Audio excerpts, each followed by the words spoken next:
Hola a todos. Antes que nada quisiera disculparme por no haber podido estar ahí. Me hacía muchísima ilusión poder acudir a esas jornadas de periodismo móvil y cultura que organiza Urbano García Alonso, que tan amablemente me ha invitado, pero no ha sido posible. Sé que estáis con Javier Cabrera y Mar Abad, que son dos grandes figuras en lo suyo, así que aprovechad el encuentro y aprended lo más posible. Empaparos y prestad atención, que tendrán mucho que contaros. El tema de mi charla, como habréis visto anunciado, iba a ser una reflexión sobre la subjetividad y el control de la interferencia del periodista durante las coberturas, algo que en el ejercicio del periodismo audiovisual es complicado porque existe un despliegue técnico, existe un despliegue de personas, hay que hacer la cobertura de una manera muy determinada y es algo difícil de conseguir. Pero con la llegada del periodismo móvil y su práctica, todo esto pues ha cambiado, ¿no? El periodismo móvil nos ha retrotraído a ese ejercicio esencial en el que el periodista solo con su libreta o con su grabadora se enfrentaba o abordaba o se integraba en un contexto determinado y conseguía información con un mayor control de la interferencia que su presencia producía. No podré hablar allí directamente sobre esto, pero he decidido grabar este pequeño vídeo para contaros un par de cosas y, bueno, de alguna manera compensar la ausencia. Cuando se hace una cobertura audiovisual, no interferir es muy complicado, es muy difícil. ¿Por qué? Porque hay que grabar, hay que convencer a las personas, hay que iluminar a veces, hay que colocar micrófonos. La presencia de una cámara siempre, de alguna manera, introduce una distorsión. Es complicado. Cuando la gente habla a una cámara no es como si mantuvieran una conversación. Por ejemplo, si eres un periodista de prensa escrita, puedes mantener una conversación, puedes avisar a la persona con quien hablas, a tu interlocutor o interlocutora, de que vas a tomar notas para utilizarlas en un texto, pero todo se desarrolla de una manera más fluida y más natural. Cuando hay una cámara de por medio, todo se imposta y todo se distorsiona un poco. En este sentido, ¿qué ventajas tiene el mojo? Pues bueno, cuando llegas a un sitio y vas prácticamente tú solo o con otro compañero y llevas un equipo mínimo y eres tú el que está allí, eres una persona, no es un despliegue de aparatos y trípodes y gente. Las cosas suceden de otro modo y el tema transcurre de otra forma. También hay temas que es posible enderezar, modificar o encarrilar de otro modo a medida que vas sabiendo cosas. Eso, cuando no tienes una limitación tecnológica, es mucho más fácil de hacer.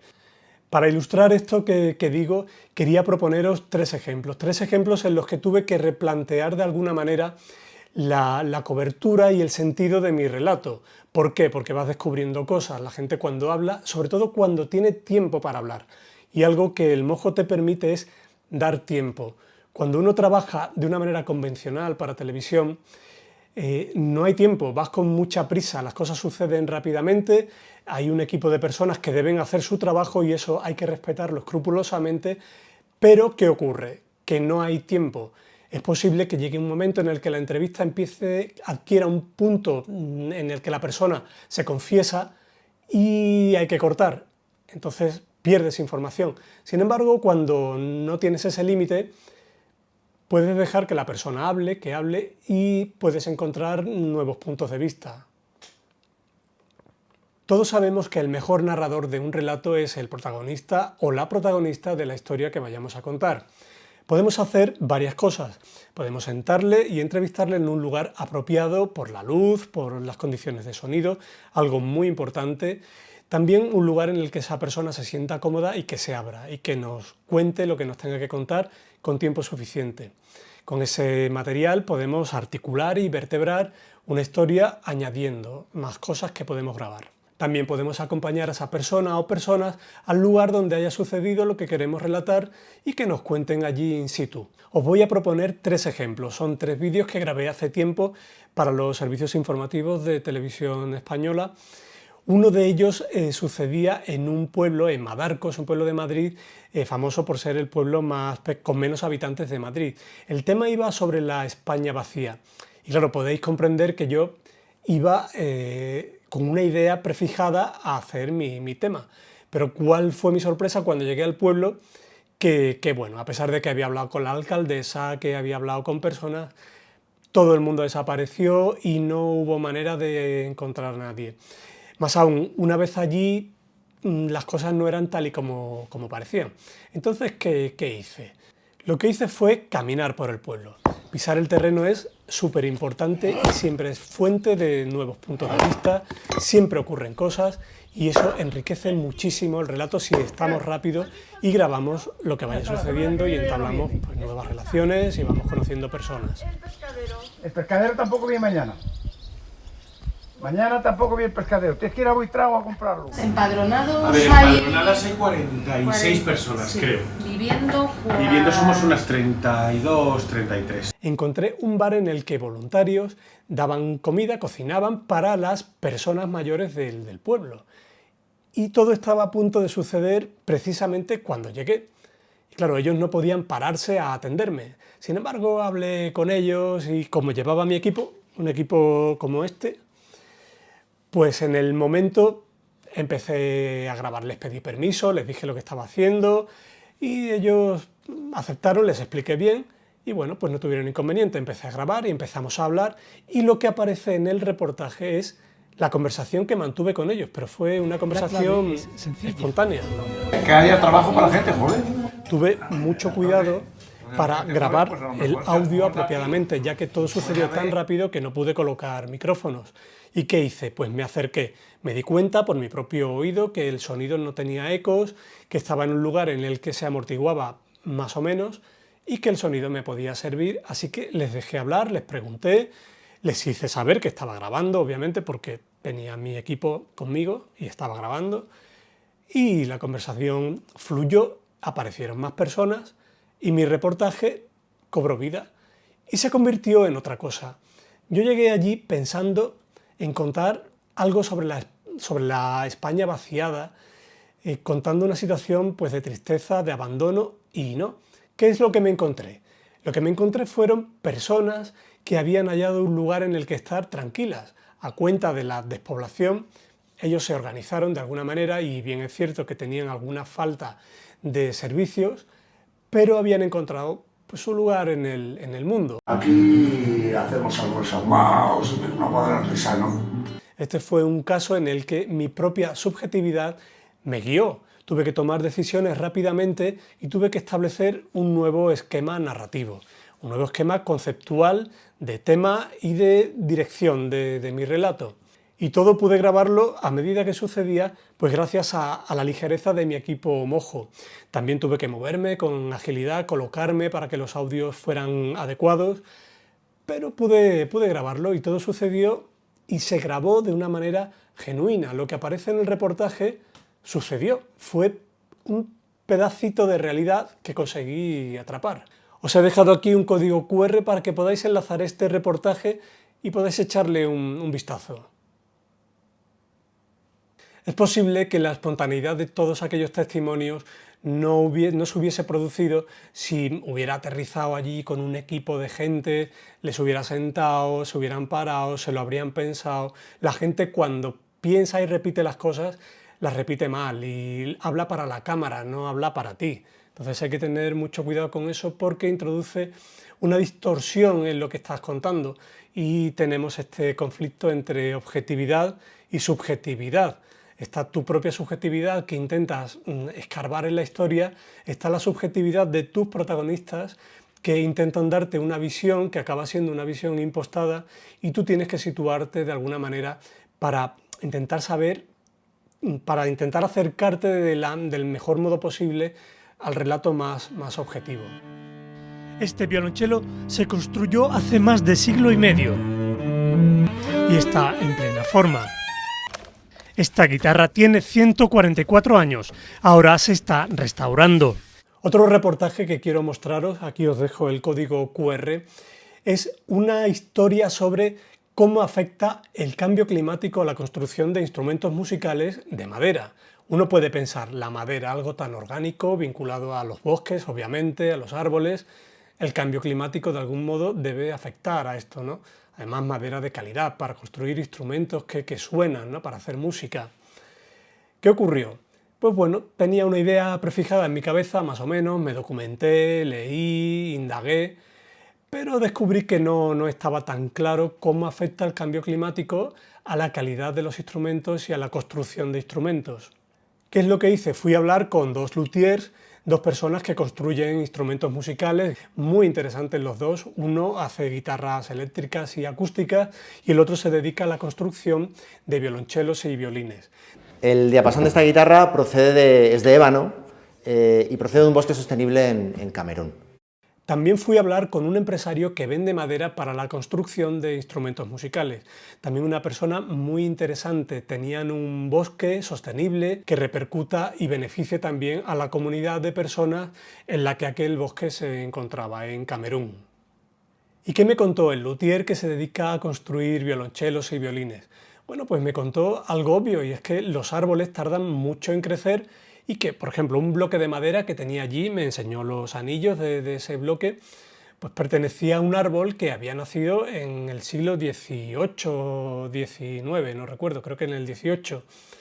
Y bueno, pues aquel árbol creció en un momento en el que el cambio climático aún no se había producido y era la madera que él estaba utilizando. Sin embargo, sí había algo relacionado con el cambio climático que les estaba afectando particularmente a él en la construcción de violines y violonchelos directamente. ¿Y qué era? Se trata del marfil. El marfil tradicionalmente se obtiene de los colmillos de los elefantes, algo que está absolutamente prohibido actualmente. No se puede traficar con marfil procedente de elefantes. Sin embargo, sí que hay un marfil procedente también de unos animales grandes, con trompa y con colmillos, que son, pues esto fue algo muy inesperado, son los mamuts siberianos. Sí, el marfil que se utiliza para construir los arcos de violines y violonchelos de alta calidad procede de marfil de mamuts siberianos que el cambio climático, la descongelación del permafrost en Siberia, pues a sus restos han aflorado a la superficie y los rusos lo están comercializando. De hecho, si hacéis una búsqueda en internet, podéis comprar un molar de mamut, están a la venta.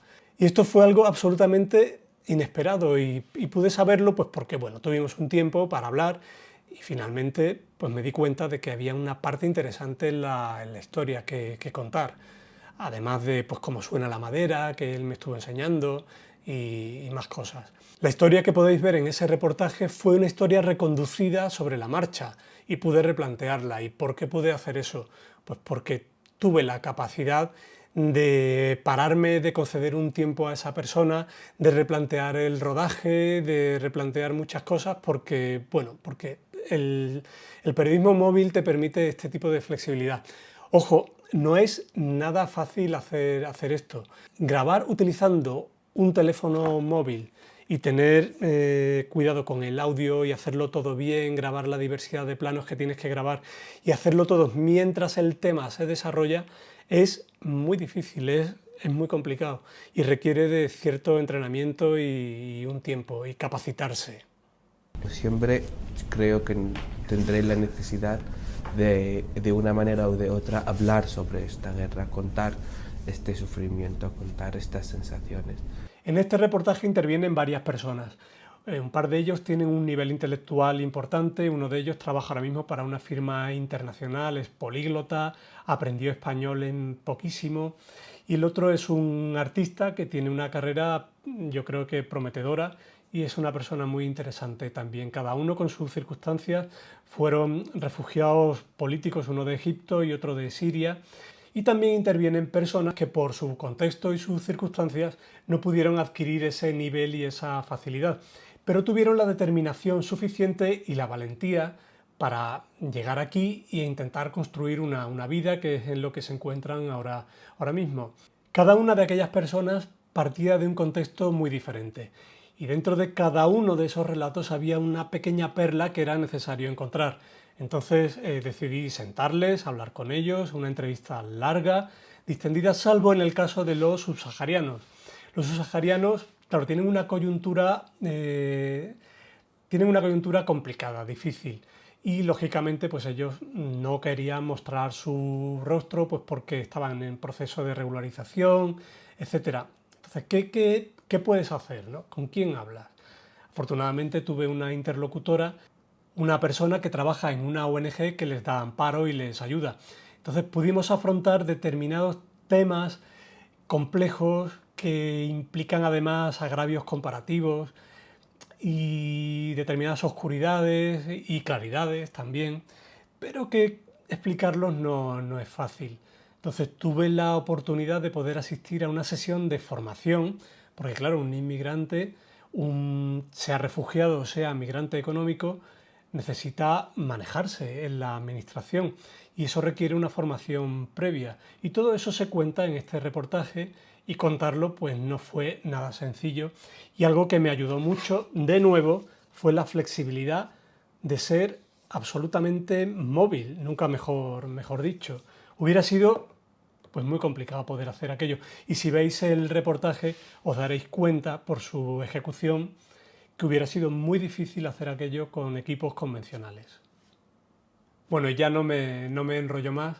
Quisiera daros las gracias por vuestro tiempo, por vuestra atención y os dejo aquí en este QR un enlace a un documento con reportajes hechos por mí y emitidos en Televisión Española o publicados en su web y ejecutados, grabados y editados con un móvil. Así que sí que se puede hacer. No os acobardéis y sed valientes y no dejéis que vuestros proyectos se queden en el dique seco o en el cajón. Adelante y duro con ello.